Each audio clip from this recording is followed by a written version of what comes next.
Καλώς ήρθατε λοιπόν και αυτή την εβδομάδα.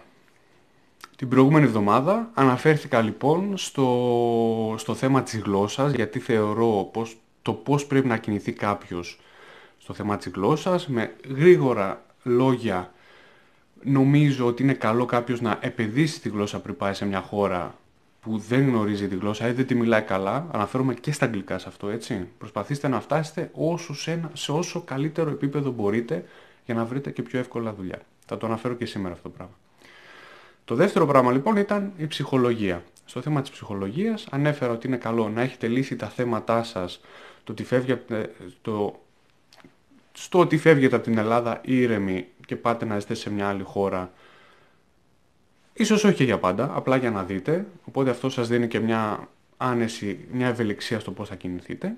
Οπότε σήμερα θα καταλήξω λέγοντας την προσωπική μου άποψη, αν τελικά άκριζε να φύγω από την Ελλάδα. Είμαι ο Κωνσταντίνος, καλώς ήρθατε, Τελεβεζέ.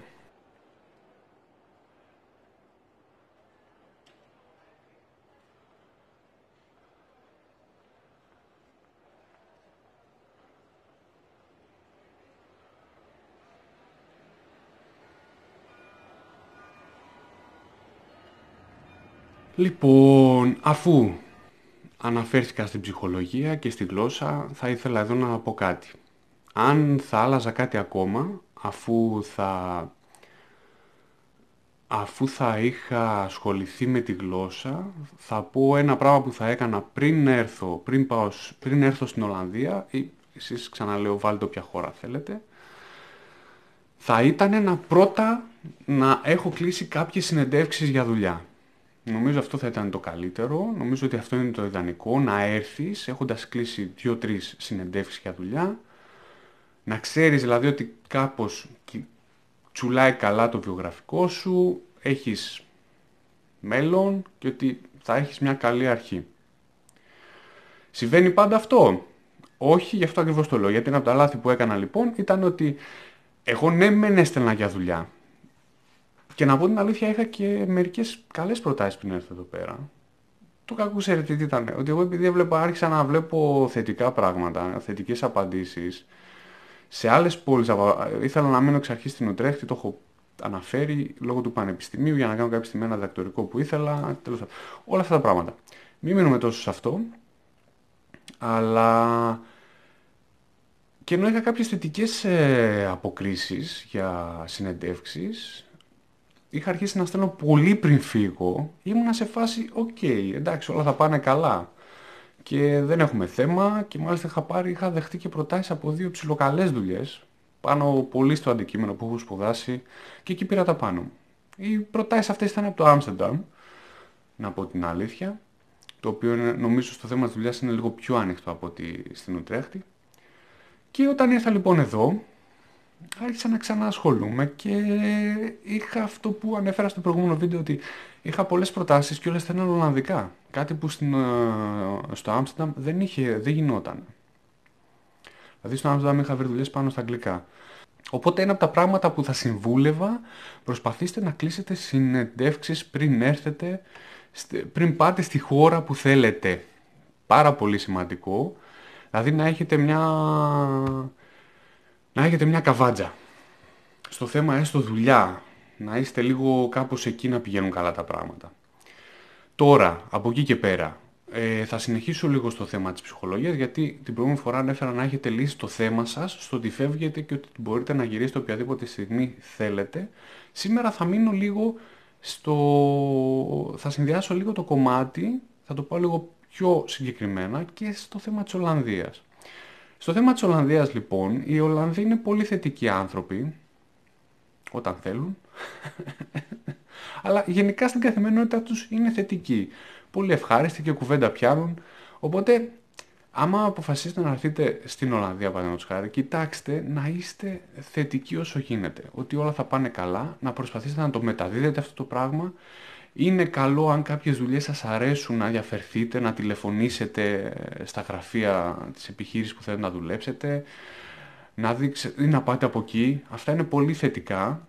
Κάποιες φορές μάλλον τα εκλαμβάνουν πολύ θετικά. Γενικά, στο θέμα της δουλειάς θα πρέπει να ασχοληθείτε και να καταλάβετε ότι με το να στείλετε, να πατήσετε ένα κλικ μπορεί να μην δουλέψει πάντα. Οπότε, ναι, δίνω τώρα και λίγο εμέσως κάποιες συμβουλές, αλλά θέλω να σκέφτεστε θετικά. Είναι πολύ σημαντικό αυτό το πράγμα. Δεν μπορεί μια χώρα να ασχοληθεί μαζί σας από το πουθενά και να σας δώσει σημασία. Ξέρετε, αυτό είναι λίγο σημαντικό που λέω, γιατί νομίζω ότι πολλοί κόσμος έρχεται εδώ και λίγο επειδή κάποιοι έχουν καταφέρει και έχουν βολευτεί, κάποιοι δεν έχουν καταφέρει και ψιλομπαλατζάρει το πράγμα, έχουμε λίγο στο μυαλό μας ότι τα πράγματα θα πάνε super duper wow, γιατί περισσότερο αυτά ακούγονται. Δεν ξέρω. Δεν είναι πάντα έτσι, δεν σημαίνει ότι θα τα καταφέρετε πάντα. Απλά προσπαθήστε να είστε αισιόδοξοι, το ξαναλέω, και θετικοί. Όσο πιο πολύ γίνεται. Δεν θα φάτε και τα φλασίδια σας, θα φάτε και την κρυσάρα σας που είμαι και τι κάνω. Όλα θα τα περάσετε, είναι στάδια αυτά τα πράγματα. Και, και για να το συνδυάσω λίγο και με το προηγούμενο, αν έχετε καταφέρει να συνειδητοποιήσετε ότι μπορείτε να γυρίσετε οποιαδήποτε στιγμή, εκεί το είχα λίγο ψηλοαφήσει στο προηγούμενο βίντεο, αυτό είναι πάρα πολύ απελευθερωτικό, εμένα με απελευθέρωσε, γιατί όταν έφυγα, είχα στο μυαλό μου ότι θα φύγω και θα είναι για πολύ καιρό. Και όταν πήρα τελικά αυτή την απόφαση, και όταν τελικά μάλλον είδα ότι ξέρεις κάτι και να μην πάνε καλά τα πράγματα, πάντα μπορείς να γυρίσεις πίσω. Δεν έγινε κάτι. Έτσι. Ήτανε πολύ... Το ξαναλέω, ήταν πολύ απελευθερωτικό. Δηλαδή αισθάνθηκα πολύ ηρέμησα και άρχισα σιγά σιγά να κάνω και το ξεκαθάρισμά μου και να συνειδητοποιώ ότι παντού έχει και καλά, παντού έχει και κακά. Πρέπει να το καταλάβουμε αυτό το πράγμα.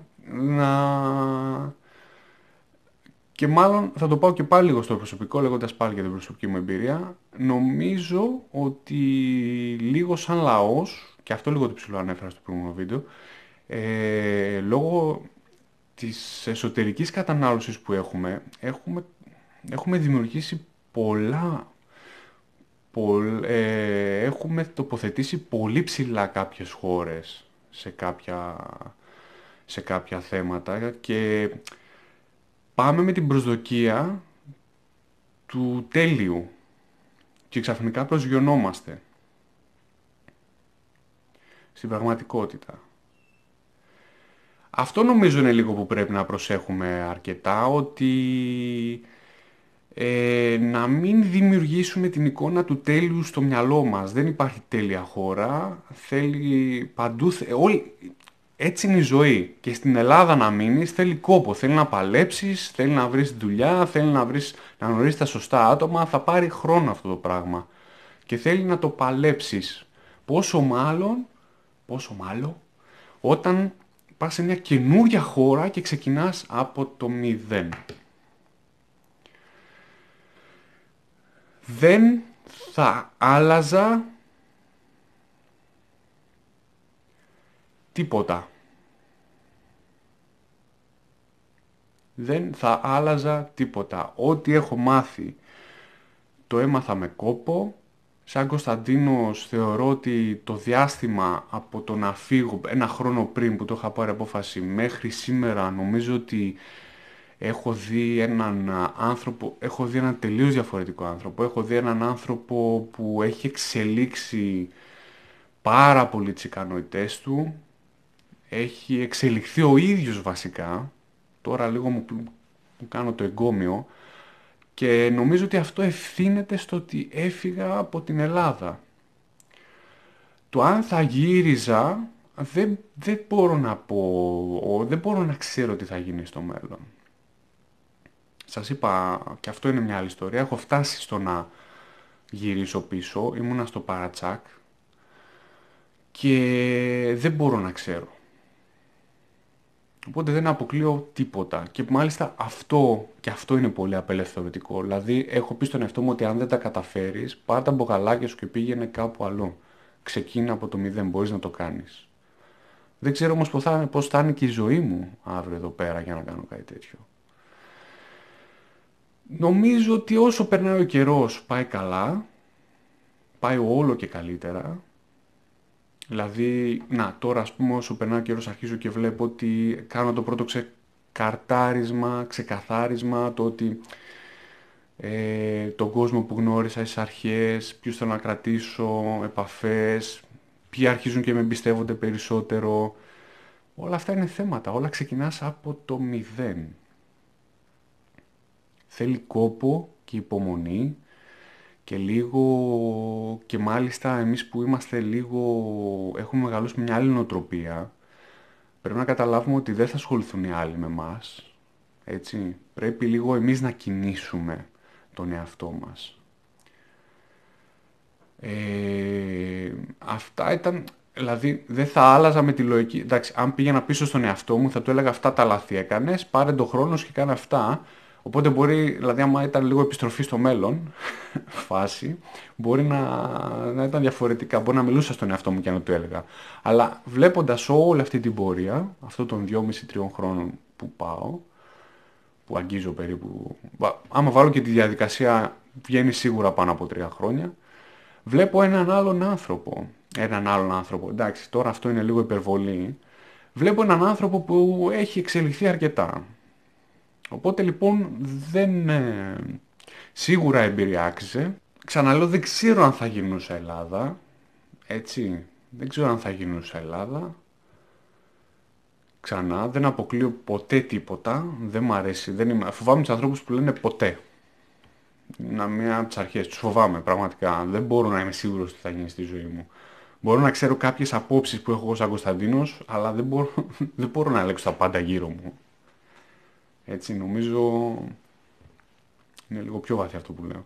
Όσοι λοιπόν έχετε ενδιασμούς, θα κλείσω με ένα τελευταίο πράγμα, το οποίο πάλι το ανέφερα στο προηγούμενο βίντεο. Είναι πολύ εύκολο να φύγετε. Ακόμα και για λίγο καιρό. Δοκιμάστε. Δεν έχετε να χάσετε τίποτα. Ό,τι και να γίνει, μια δουλειά εδώ, κάπως στραβά κουτσά θα τη βρείτε. Να θυμάστε λίγο κάποιες περιόδοι εδώ πέρα είναι που έχει αρκετή δουλειά. Πριν τις γιορτές των Χριστουγέννων και της Πρωτοχρονιάς π.χ., προς τον Απρίλη, μετά το καλοκαίρι, έχει μια ανεβασμένη κίνηση. Ό,τι και να κάνετε, μια δουλειά θα τη βρείτε. Δηλαδή, και να φύγετε για να δουλέψετε για 1-2 χρόνια και να δείτε ότι δεν σας αρέσει, πάλι κερδισμένοι θα είστε. Συνήθως. Μόνο από τις εμπειρίες και μόνο ότι θα βρείτε τα όρια του εαυτού σας, αυτό μετράει πάρα πολύ. Αν μπορώ λοιπόν να πω κάτι, είναι αυτό. Για όσους το σκέφτονται, θα έλεγα αυτό. Από εκεί και πέρα η απόφαση είναι καθαρά δική σας. Θα μπορούσα να πω κι άλλα πολλά. Το κλείνω εδώ. Ό,τι απορίες έχετε φυσικά μπορείτε να τις στείλετε στο βίντεο. Θα κοιτάξω να τις απαντήσω σύντομα. Να είστε καλά, φιλούκια. Τα λέμε την επόμενη εβδομάδα.